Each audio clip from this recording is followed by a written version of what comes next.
Hi, my name is Shane. I'm here to show you today how to install your Burton EST bindings on your EST board that Burton only makes.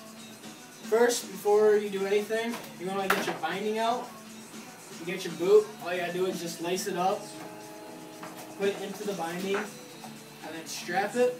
Make sure it's all the way in there. Your heel's all the way back. That way you get more feel across the whole board.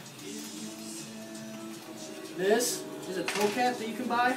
Most of them are going to come with just it's got like a mesh inside here, so you can either put it on top of your toe or in front of your toe. I prefer in front of my toe because it pushes my toe all the way back into the binding. When you do this, what to look for is you want your binding to be evenly spaced across your toe and over your foot. If it's not, then screw it there and screw it there. And basically what you do is just unscrew it. And you can slide it in or out, and there's holes already screwed for you. So you just screw it into the holes to make sure that you get it across your foot evenly. It's a lot easier to do when it's off the board before you put it on.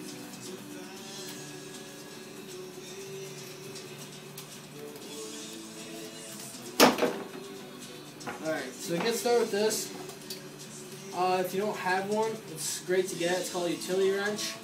When you're on the mountain, if screws get loose or something, it's got a carrier right here, and it holds all your different little screw heads in it. So it comes in handy when you need to screw something down tight because something came loose while you're on the mountain. What you need is a number 3 screwdriver, Phillips, and a flathead. And then with the board itself, it's going to come with 4 slide screws and then 4 nuts.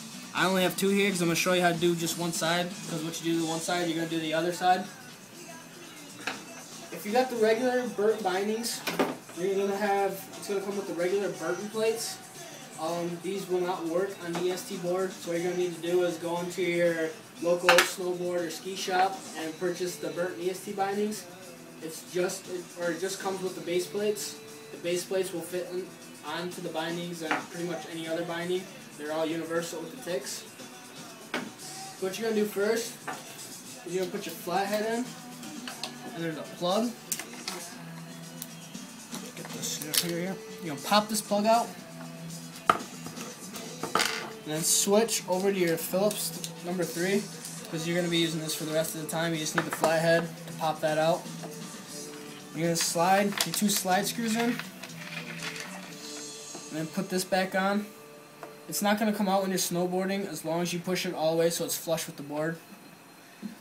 And then on the board itself is a recommended reference, because when you pick out your board, you're going to pick out your board according to your weight and size. So they already have recommended stance length or widths for you.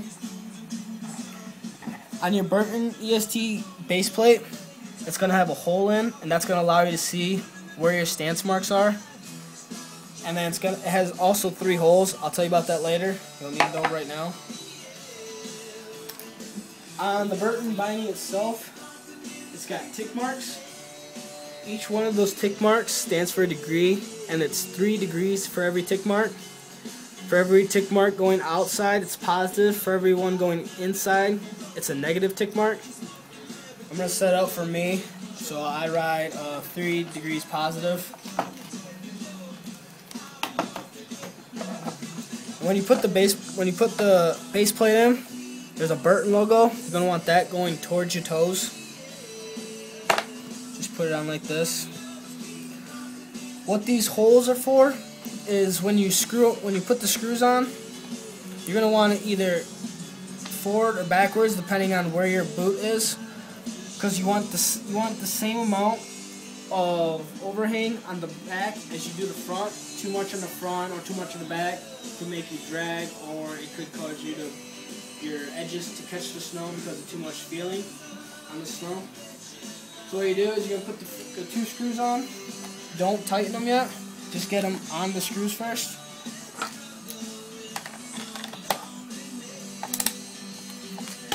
While it's there on the screws, while you have it loose, you can adjust your degrees.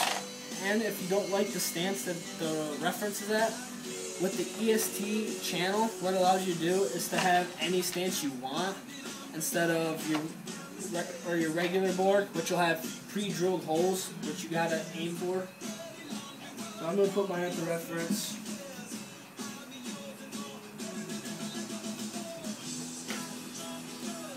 And then as soon as you got that down, just tighten them all the way.